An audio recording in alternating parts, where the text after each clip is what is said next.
What's going on, guys? Luke here with MX Locker. Today we have a KYB A kit that we are going to test here at Glen Helen Raceway. We've got the forks, the triple clamps, the shock. Here at MX Locker, we're striving to give you guys some cool and different content. So here we are today, this KYB A kit.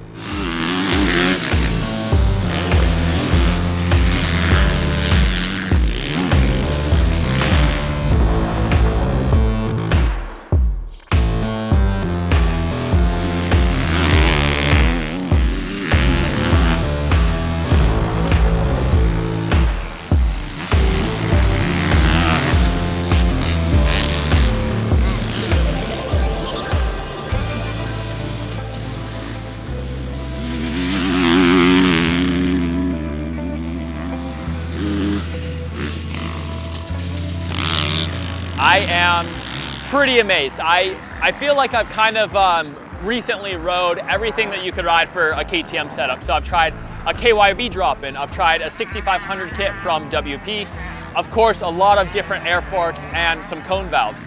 I had rode a good Yamaha setup and I was like, all right, so how can we bring that type of feel to a KTM? I've always struggled with the air fork in the sense of being able to really trust your front end. You know where it's gonna go. So a little bit of rigidity that you get that feedback, but I've never really struggled too much with the stock KTM shock. I've always been pretty happy with that. I feel like that's what the KYB does really good, is you get a good mix of everything, right? So today it's choppy, it's fast, we've got overcast conditions, so the dirt is staying good. That was, you know, I think that helps the track develop a little bit different. It feels like I've just got so much more traction, front end feel, than I normally ever have. So it does bite a lot better going into the corner. You have a lot more of a stable feeling. So particularly, you know, high speed Talladega, you know, sometimes you get, when you're on lean angle, you're hitting the bumps, you get a little bit of a twitch, you're not quite sure where you're gonna go. This is a lot more of a precise feel. So, you know, as Clinton and I started to work with it a little bit more,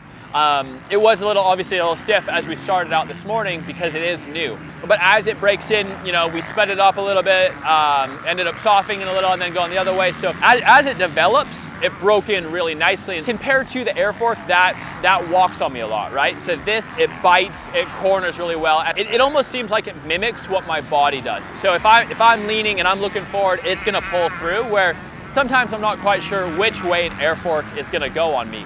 Now, the other that you kind of always expect when you get an A kit is it's gonna be stiff, right? You hear the stories as to, it's so good for, you know, really fast pro guys on, you know, really rough tracks. So I was intrigued to see how does like your initial feedback feel in your hands and on the bike. And I don't believe that this setup particularly would be too much to handle for, like, if a vet guy went and got it. If it's set up correctly, I do believe this is really good. So the slap down and kind of like that rigid feel that I've always had from the air fork and the cone valve went away with this. Like the initial crust, as Clint was talking to me about today, it's just so plush. It's almost like you're riding through the parking lot and you don't feel the little pebbles where on a cone valve or something like that, you're gonna feel more, right? And so, yes, you wanna be precise, but you also don't want too much feedback to where it makes you too tired and kind of wears you out and you're not enjoying why you got the suspension. So the slap down, the high speed stuff,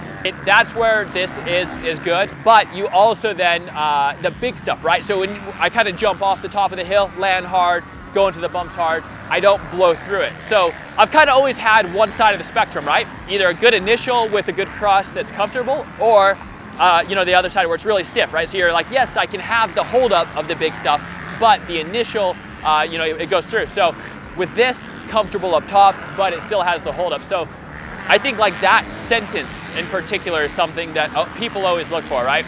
They want plush on top with good holdup. So this, I found that today. I was able to get that. So I'm really happy. All right, guys, this is Clint Stapes Racing Suspension here. Man, I can't say enough about what I rode today. You know, I think the biggest question that people are gonna have is like, okay, this is an expensive setup. So how does this vary versus them just going and buying, you know, a technical touch drop-in KYB kit? So the front forks on this are different than your OEM. So it does require a different triple clamp setup, or if you had sleeves, you could drop in your stock OEM clamps. On this, the lower clamp is a 59 millimeter, the upper is 54. But then you got the nice Kashima coatings. They're only done in Japan, so if anyone says they can do them here in the US, they're lying to you. The lowers are DLC coated, so it's not a whole lot of friction on the coating. What is the difference between, you know, if you have a legitimate A kit and then if you just have a drop-in, could you make a drop-in as comfortable as this, or are you still gonna have some restrictions? Yeah, you're gonna have restrictions. The cartridges and stuff like that, kind of if you don't have connections through KYB, it's hard to get them. Like if you want the technical touch and bought this kit, you could make it work really good. If you have the right tuner and he's able to come in, you know, show up today and test with you and break it down and take your feedback and apply it to the suspension is the biggest thing. I think that's a big part, right? Is having a guy that can come out here, because as much as I'd love to think I'm a big test guy, like I'm human just like anyone else, and it does happen. And so I think having someone that knows also the internal workings of the suspension to help you, and then break down what you're saying to then what is actually going to change on the suspension and make it more comfortable for you. Like the initial is just a little bit softer than anything that I've had before. And so having a bike that you can ride and push hard that's not moving around a lot underneath you is huge. And so to achieve that today, I'm stoked. I think that shows a lot about what you can do and your setup. Final conclusion, do I love it? Absolutely. Now, like anything, you can love a lot of things, but is the price worth it, right? So if you're gonna go buy this stuff, depending if you get it new or used, you're looking 8,500 to 10 grand range for the fork, triple clamp, and shock.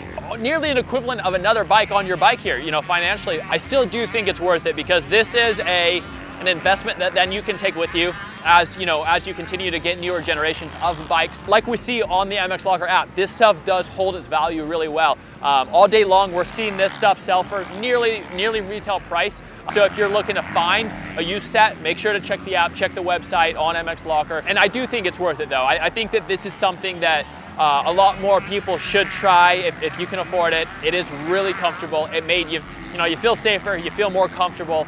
You can push the bike harder. All in all, I think with all the positives out of it, they definitely outweigh the negatives, and I think it gives you a really well-rounded bike, looks really good, and you're gonna have a lot more fun out there. So make sure to check the app. There's always good deals on there. There's always good KYBs popping up. Might be able to find and snag yourself a set. Man, this is awesome. You do great work, and if people want to reach out to you, how do they find you? If they want this setup, or if they want something for their Yamaha or something? Right now, you can just go to Instagram. It's Stapes Racing LLC. You can find me on there, my contacts, and I do a lot of one-on-one testing. That's what I specialize in. So I come to the track, and we'll tailor the bike. If you ride on the front of the bike, back of the bike, neutral, we'll tailor the bike to that need. Really hope you guys enjoyed and liked this content. If you want to see more of these different tests and reviews, please let us know in the comments what else we could do, any ideas, anything that you guys want compared, and we'll try to bring you some more fun content. So make sure to like and subscribe and stay tuned for more.